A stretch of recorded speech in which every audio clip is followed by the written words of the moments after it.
Hi, everyone. Welcome to another Unscaled off the map conversation. Today, we're joined by Jackie Lapin. She is the founder of the Historic Traveler.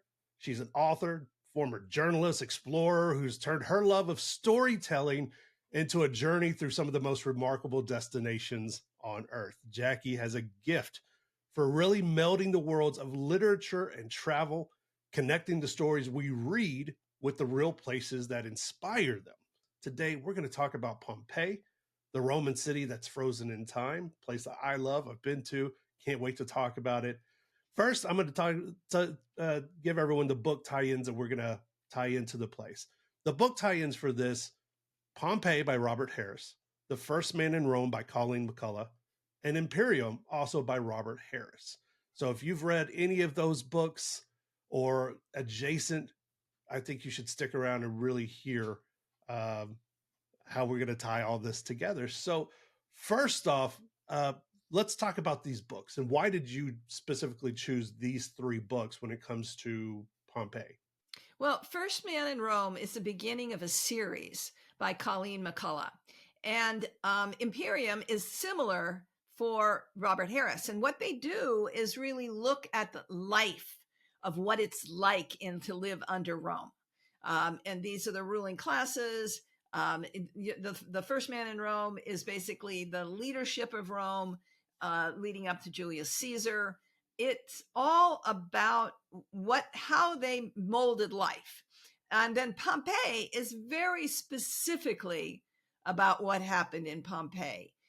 Many of the characters are real, but many of them are not. They're made up. And that one is really interesting because it's about a man who works the aqueducts that stream water. The Romans were absolutely brilliant at bringing water into their cities, creating baths. I love the fact I happened to see when I was in France the largest three-tiered Roman aqueduct in the world. And so that really kind of reinforced what I read in this book about what they had to do to bring water. And so that book starts with him as the lead character and then explores how each of these characters were impacted by the explosion of Vesuvius. Now, correct me if I'm wrong, you've been to Pompeii, right? I certainly have. It, Now, when you first visited there, or I don't know how many trips you've had to Pompeii, but give me just a little overview of just trying to explain how majestic it is just walking in and seeing this Roman town that's kind of, you know, frozen in time. so if you've been to the Colosseum and you see the Roman Forum, that's just a sketch. When you get to Pompeii, you see how the Romans lived.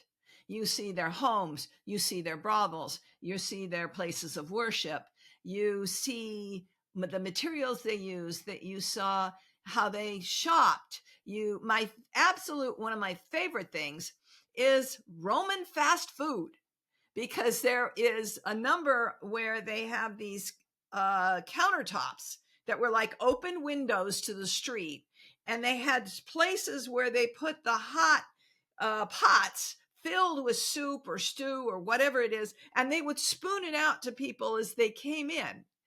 It was very, very clear that this was, how everybody in the lower classes ate on a daily basis. And so that kind of things. You saw the utensils they worked with, the amphora that they stored things in. It's so really detailed. Mosaics on the wall, on the floor, all the different elements at different levels of life, and that's what makes Pompeii so amazing. You know, talking about in keeping with walking through Pompeii, initial initial feelings. What struck you the most? The scale of the city, or the eerie sense that just on one day life stopped kind of mid sentence? I don't think you can pick one or the other. They were both, so immense in their impact to you. I mean, just the whole idea that These people were going about their daily whatever, and the mountaintop blew off, and the ash started to come. Many people actually had time. Sorry, many people actually left the city well before the explosion, but some others stayed. And they're the ones that, unfortunately, you see covered in ash, which is just startling. When you see these people with agony on their faces in various positions, stretched out, fetal, um, on their knees, you just, I mean, your heart just stops. Even animals were still tied up and doing work and things like that, and everything just kind of, flash froze in this moment of just awe and terror and terror. And I don't think a lot of people, and especially if you haven't been there, you don't get the full sense of Pompeii and what it was really like on that day, or even life just in general before Vesuvius blew its top, and Well, just how important it was to Romans. I think you're stunned when you see how close Vesuvius is, and that they built right on its flank. I mean, they knew that this was a volcano. They just did not and think the impact would be nearly as big as it was. Um, and and of course, you're not just talking about the the lava and the ash. You're also talking about the earthquake that accompanied by this, and the lava flow went all the way to the ocean. And, the ships had to leave quickly in order to not take, because the mountain was blowing projectiles out into the water as well. Um, and there was there what water they had. I mean, is going to steam and it's going to boil, so you couldn't just jump into a pool to save yourself. The I think that's one of the factors. But you also mentioned something else: is the size. I mean, it's an enormous city, but they haven't uncovered large portions of it yet. We don't know what's still there. And when you walk around it, you just go, wow. They went here to the temples, they went here to the forum, they went, it was normal Roman life, the baths were here. And yet, we're only seeing a portion of, particularly a lot of the suburbs where people live, they still have not uncovered. It's such an incredible place to go visit. And I feel like every time you go there, because it is this living archaeological site, you're never going to see the same thing twice, because it's always something new. And don't forget the brothels. You really need to go see the brothels.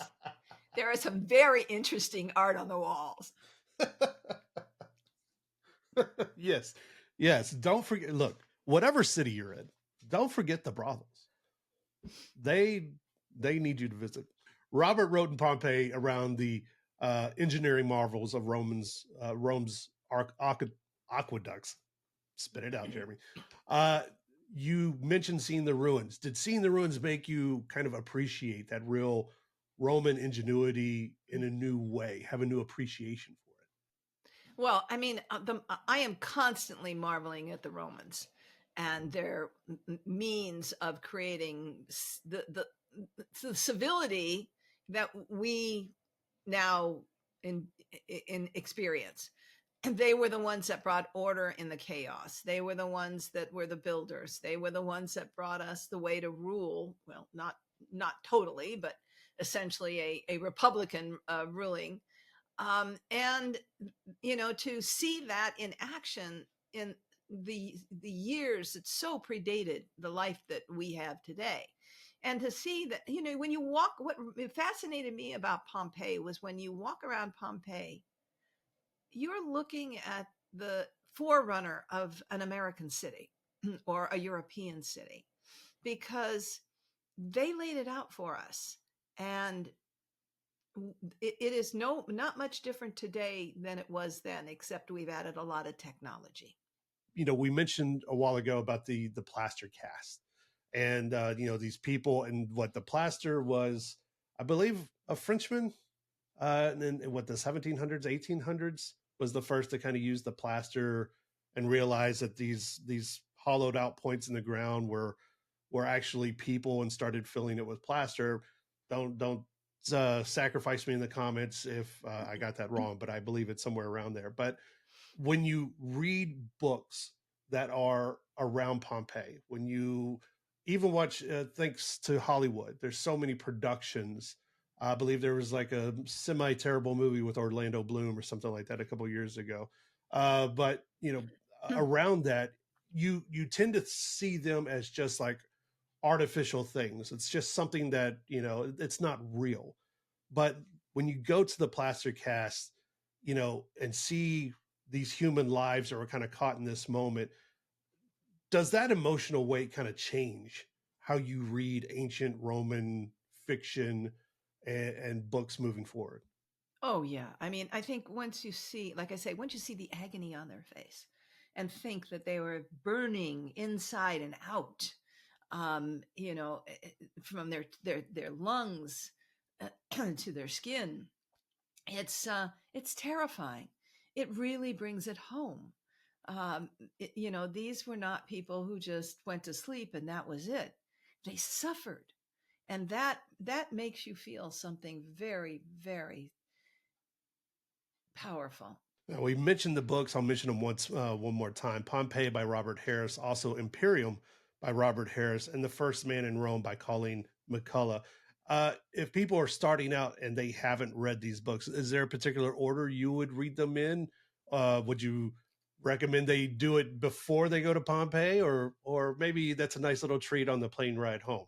Well, I think that that's two things. If you really want to know about Rome and its history, but get it in a way that is fun and interesting and compelling, rather than reading a history book, start with The First Man in Rome, and you will learn how the Roman Empire came to be, and the personalities that drove it. And then, if you are just going to Pompeii and you want to experience Pompeii, I would read Pompeii. That would be a good way to do that. But one of the things I like about Robert Harris a lot of times is he writes from the point of different characters really who lived in Roman life, and he tells their story. So Cicero's one, and some of the others. So that's an interesting aspect. That's the difference, I think. But yeah, I mean, personally, I love starting with The First Man in Rome and going through. You'll get a real education so that you have a perspective on what you're seeing in any Roman city. Let's talk real quick about uh, your website, The Historic Traveler. Uh, how did it come to be? What is it exactly for people who have never visited your website, and how does it relate to what we're doing here today? So, from a very young age, I loved history. I started going to the missions when I was a kid, and then went from there to loving historic novels, because that informed what I was seeing wherever I was. And then when I began to travel in my adult life, I started to take pictures because I wanted to retain the memory of what I was seeing. Well, I ended up with about 35,000 slides, and before I switched over to digital. And when I hit a certain age, a couple of years ago, I realized that there were less years ahead than there were behind. And now I wanted to do what was fun in my life. And thanks to a friend who kind of led me down this path, I had a vision of bringing it all together. And so the Historic Traveler gives you a profile of a particular locality, historic locality, the history of it very briefly, then what to see from a historic standpoint, then my photos, and then lastly, the books to read to make you feel as if you live there. Now, that includes historic novels, mysteries, history books, and biographies. Now, that's per post. We post 3 times a week.